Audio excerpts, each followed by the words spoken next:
Alrighty, y'all. Hello. Welcome. It is the weekend. That's awesome. Let's do something fun. We're looking at why ultras are so important for football. I've been told by many people to look at this, so that's what we're going to do. I've had a couple videos just finally diving in to football. Somehow I just have not been around the sport my whole life. It is pretty big here in the U.S., but nothing like it is, I feel like, in parts like South America, Europe, right? And that's what I'm doing. NFL football, like the Bears here, is over, right? It's the off season. So let's look at some more fun stuff. I'll videos linked at the end if you missed other ones. These ultras I had no idea about. And boy, oh boy, have I seen just the one video looking at some famous ones. Wow, is that some earth-shattering stuff. I've never seen anything like it in my life. So let's see why they're so important for the sport. It definitely seems like it's a lifestyle. That's pretty awesome. Here we go. By the way, this comes to us from Copa 90 Stories and will be linked in the description down below so you can check them out. From the frightening to the incredible, they are clearly the beating heart of many football clubs. But they're also a source of controversy. So we decided to break it down once and for all. What is an ultra? Dude, seeing this many people and like the banners and flags and the flares, I thought the crowd was on fire the first time I saw this. You guys corrected me and said it was flares. Either way, this atmosphere is unbelievable, man. The smoke, like, this is intimidating stuff. It's actually crazy. Super passionate. I don't know if passion's even a strong enough word. It's wild, man. It's so different. And what do they do? It's so different than sports over here. Sports over here are awesome, but they're just so different. There's nothing this electric, in my opinion, here in the Scenes States. like this out of Italy and Germany. Scenes from this to this in the MLS. The glory of the Balkans, and all too often see them portrayed as criminals for moments like this. Whoa. But what are ultras and what do they do?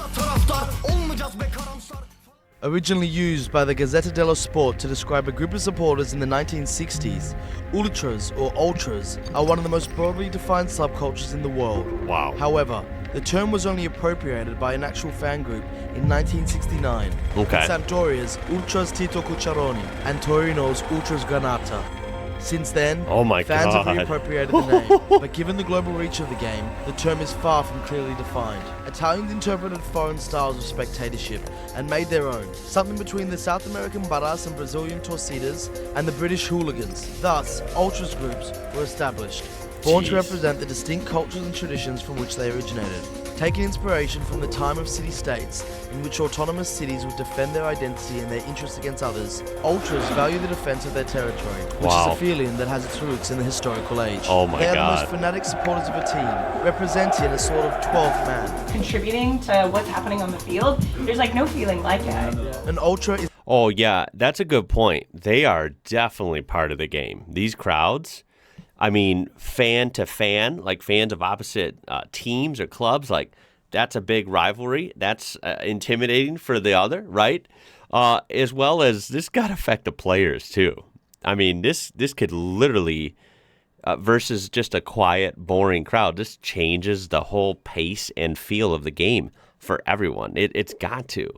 It's craziness, man. is constantly committed to the club, setting up for match days and social events during the week, attending training sessions and youth games, and showing up hours ahead of match day for any last-minute preparations. Jeez. Away matches are especially important. It's where one proves Shit that gives me the true chills, commitment man. We played in Bremen and there was 20,000 people coming to the game and 16,000 from St. Pauli. and the opportunity to show off your pride in another territory. Ooh, boy. This comes in the form of choreographies, flags, chants, banners, and fanzines. This has got to be a hell of an adrenaline rush, yeah? You got to tell me about that. You ever been part of these? Please share your thoughts down below. This is insane. The strongest I don't know what expression to of say. these rituals are usually reserved for anniversaries of the clubs, legendary players, the fan groups Look at that. themselves, How? derbies, rivalry Where do they games, get this and stuff? finally, big cup matches. Ultras have always been characterized by their rebellious nature. Unlike the British, whose support largely rides on reacting to what's happening on the pitch, Ultras make their own show beyond the result. Look at that. Whoa.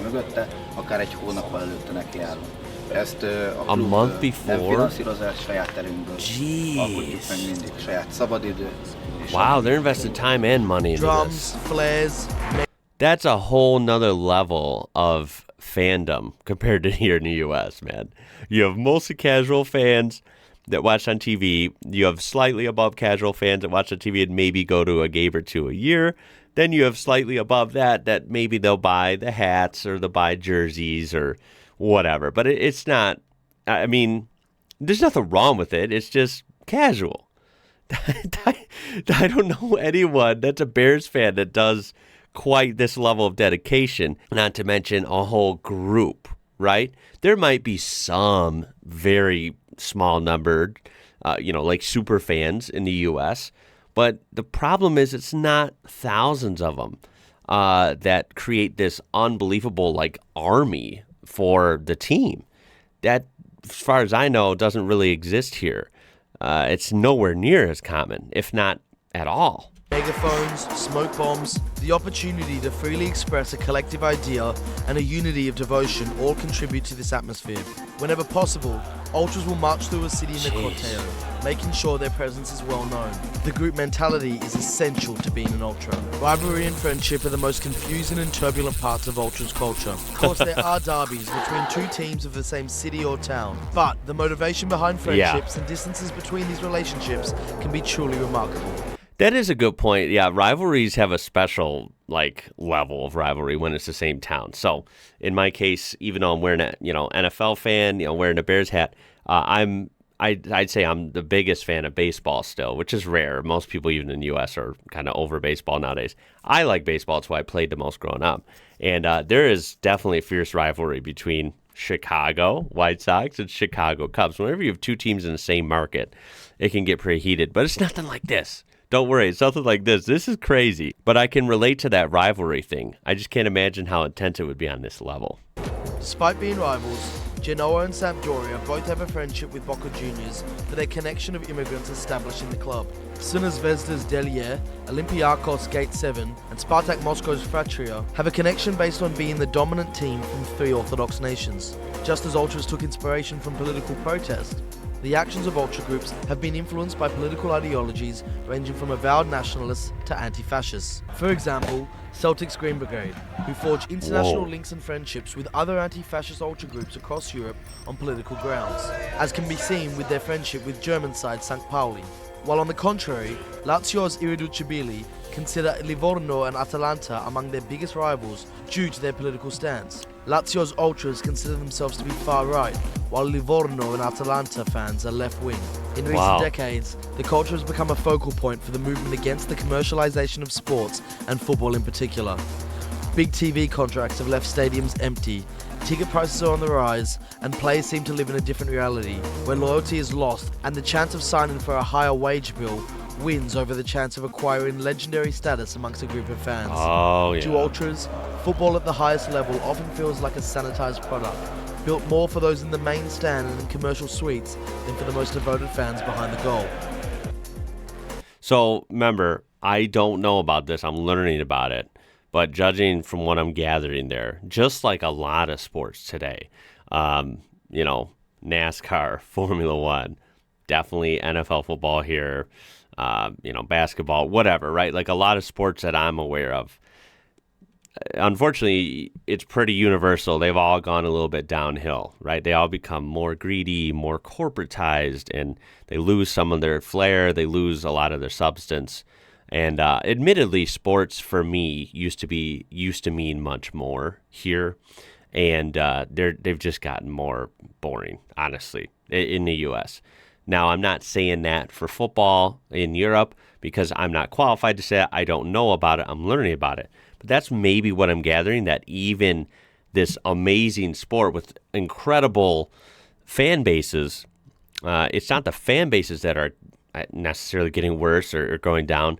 Not at all, but the sport itself, again, based on money and greed and sponsors and corporate this and that. Like, maybe, is that true also? That's like he's alluding to, it's going downhill slightly. That's a shame if it is, because this sport looks incredible, right? And it's something I've never got to experience. I've never, unfortunately, I've never paid attention to, right? I was always into other things, and it is pretty wild from the outside looking in. So I don't know if you guys want to weigh in on if it's as good as ever or if it's slightly going downhill. Either way, if the fandom is kept up at an amazing level, no one can take that away. So Simultaneously, authorities continue to innovate new forms of repression against fans. that sucks. That's annoying. When you're not allowed to go have fun and support your team on a crazy level, that's annoying. Bans on pyro, megaphones and drums, bans on standing room and away travel have had little to no impact of instances on stadium violence. Today, maneuvering the minefield of stadium laws has become a nightmare. These laws have been introduced under the guise of reducing instances of violence at football, but have Look, I get at the end of the day, people want to be safe. I'm all about safety, of course, right? Everyone wants to go home and to their family and have a good night's sleep, right? But it's a freaking game. It's a sports arena. It's not a library, right? You don't want to come there and sit down and be, a zombie and be quiet. Like, you want to have fun. Come on. Don't put a damper on the fun. Largely had the adverse effect of killing the atmosphere at many grounds. The fringe elements of these groups who seek out physical confrontation continue to operate, as security forces hopelessly seek to curb it through football-specific legislation. This has left fans feeling criminalized, suspicious that states and corresponding football federations would rather see them banished from the game. Whatever your club or political affiliation, the breadth of Ultras culture around the world is a testament to this beautiful game. At times, this passion can escalate into violence, but this is not an Ultras problem, but a societal one. An Ultras group's existence revolves around intense, coordinated support for their team through vibrant displays during matches, making noise on the terraces, and highlighting, publicising, and furthering issues affecting their local territory and in solidarity with other supporter communities. In Egypt, the Ultras of Al Ahly and Zamalek have largely been credited for their pivotal role in the uprising of the Egyptian revolution. Wow. These are just a small number of the incredible initiatives regularly organised by nearly every Ultras group in the world. Like all groups, Ultras are hard to stereotype and even harder to define. But one thing is for sure, they are not all criminals, and when it comes to football, they remind us of a purer game. One in which you go out and support your team regardless of the names on the back of the shirt, turning friends into family and being proud of where you come from. Yo, dude, some of these maneuvers are insane, man. With the signs and the banners and flags and all that, it is wild. Dude, that was a really powerful video. That was well done. This was suggested a lot, so thank you guys. I mean, you guys always point me in the right direction. Conclusion, Ultras are powerful, man. It is passionate. It's it goes beyond the game, right? It goes beyond the stadium even. Holy smokes. I admire it. I think it's really cool, right? Like I said, at the end of the day, no one wants to get hurt and stuff. I understand that. And, ultimately you don't want it to get crazy out of control where people are, trying to kill each other and stuff. But yeah, it is truly a spectacle. That's what I'm gathering. And the few audio clips through a computer, through a headset of all these people chanting something, it's so loud and booming through a headphones. It like shakes my chest and gives me goosebumps, gives me chills, man. I can't imagine what this shit would be like in person. Yeah, it's crazy.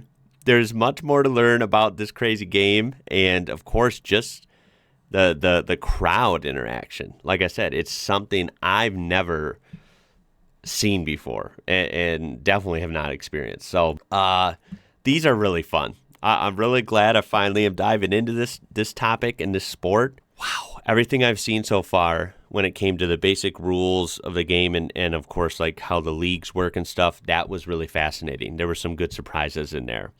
And then of course these fans and these Ultras blow my mind. I cannot stress that enough. So thank you guys for watching. Thank you for the great ideas. I really do appreciate it. Keep them coming. And I would love to hear your thoughts down below. Anyway, it is the weekend. I hope you have an awesome weekend, and I will be making, tons of fun videos this weekend. So maybe I will see you in one of those upcoming. That's about all I got for you on this one. My name is Ian. You're watching IWrocker. Until next time, y'all. Catch you later.